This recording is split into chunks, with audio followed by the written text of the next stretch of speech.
everyone, I hope y'all are having a great day, and today I'll be talking about the Netflix TV show 13 Reasons Why, which is a television adaptation of the 2007 YA novel by the same name by J. Asher. I read the book ages ago, like maybe in 5th or 6th grade, and honestly before watching the show I remembered almost nothing about it except for the premise. And so because of that, I'm not judging the series as an adaptation but rather as an independent work. And consequently I might criticize this show for things whose blame falls on the source material rather than the TV show itself, so that's why I'm putting this disclaimer out there. So 13 Reasons Why is 13 episodes long, with each episode being roughly an hour long. So the story is about a teenage girl named Hannah Baker who commits suicide, and she leaves a package of 13 cassette tapes to be sent around to specific people. Each person that receives these tapes listens to all of them, and each tape reveals why someone who is among the list of people who are listening to these tapes somehow contributed to Hannah's decision to commit suicide. So that's our show's premise, and unfortunately that is where the spoiler-free section ends. So if you haven't watched 13 Reasons Why and you don't want to be spoiled, I would advise leaving in 3, 2, 1, bye. So 13 Reasons Why. I have some complicated feelings about this show. Undoubtedly, I found it very compelling. I thought it was extremely intriguing, and although at times it could be dreadfully slow, I knew immediately that I was going to keep watching until the end of the season. I really couldn't stop watching. It just sucked me in and didn't let me go. Clay listened to the tapes so slowly. It was almost painful how slow he was, but I guess that's what happens when you take like a really quick read and you stretch it out into a 13 episode long TV show. I do want to highlight the actors' performances. I thought Clay and Hannah were portrayed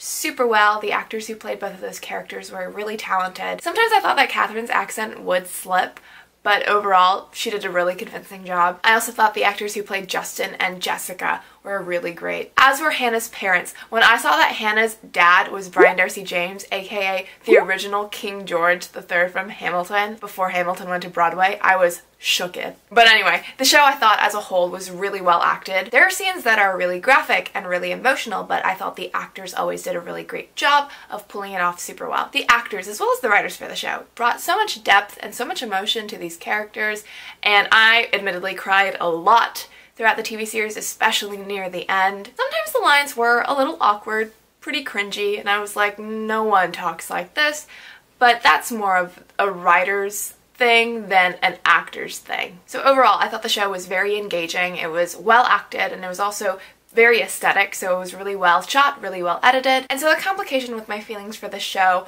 really arise from the story itself. Obviously, one of the main themes of the show is suicide, but in this entire discussion of suicide, I feel like they never really talk about mental illness. And although mental illness isn't a requisite for someone who's experiencing suicidal thoughts, I feel like they're very often linked. And by the way, I am clearly not a professional about this by any means. So if at any point you think that I'm giving false information or I'm misrepresenting something, please let me know, because I'm always here to learn about these things too. But anyway, instead of depression being shown as a result of depression or another mental illness, I feel like it's almost represented as a method of revenge seeking for Hannah. It's like Hannah's suicide is being turned into some guilt-shaming moral. Like, look what you could have done to save me. If you had only tried harder, if you had only done X, Y, and Z, then maybe I'd still be alive. It really comes across like Hannah committed suicide because of other people, when in reality I feel like suicide is often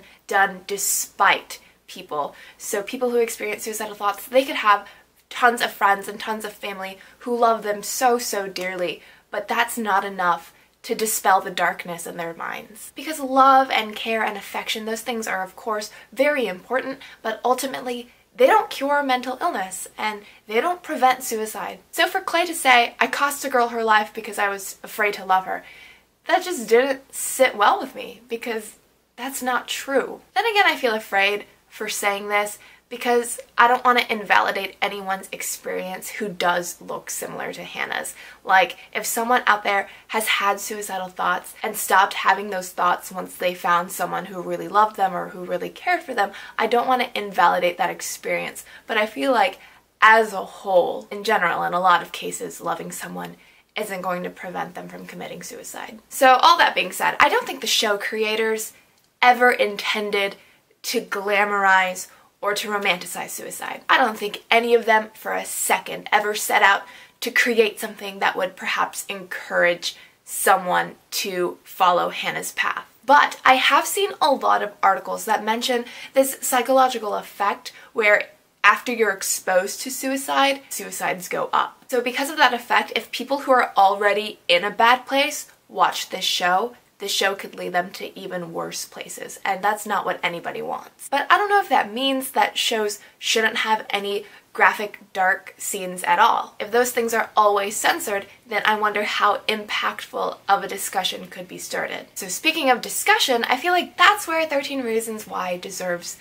quite a bit of credit. I think 13 Reasons Why has reached a very large audience, and because of that, it's stimulated a pretty big discussion. So 13 Reasons Why has gotten a lot of praise, but it's also gotten a lot of criticism. But the fact that people are talking about this, that people are taking this show as an opportunity to bring awareness to difficult topics like suicide and mental illness and bullying, that's valuable in itself. Also, there are plenty of people who love the show. They love how it promotes the message of being more vigilant of other people, noticing when something's wrong and doing something about that. And that really is a beautiful message, to pay more attention to people, to care deeply about them, to realize that your hurtful actions can have amplified echoing effects. I think there's definitely something valuable in the fact that there are a lot of people who got a really positive message from the show. But that's also not to invalidate the people who found this show triggering or harmful or unwatchable in any way, because that's a reasonable response too. And personally, I'm not here to praise the show, but I'm not here to condemn it either. As I mentioned, there are parts that I liked, and then there are parts that I disliked. I wish they could have promoted a better vision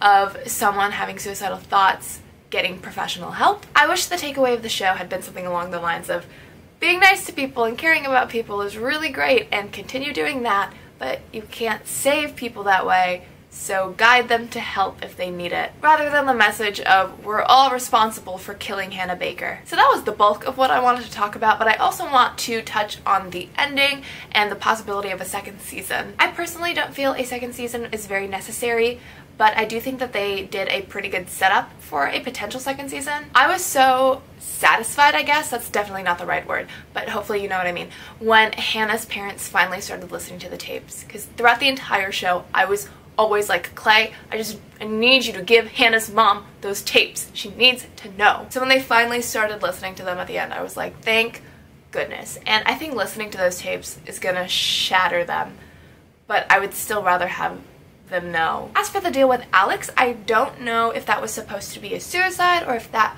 was Tyler shooting him, because Tyler did have that scene with the guns, but then Tyler also had that scene where he was reminiscing on Alex protecting him.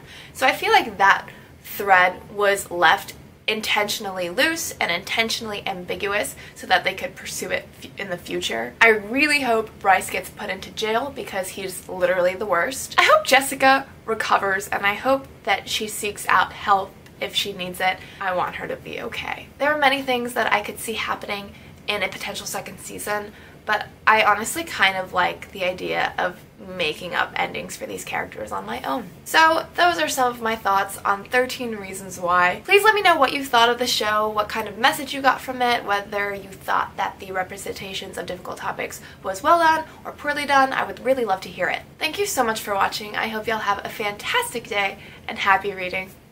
Bye!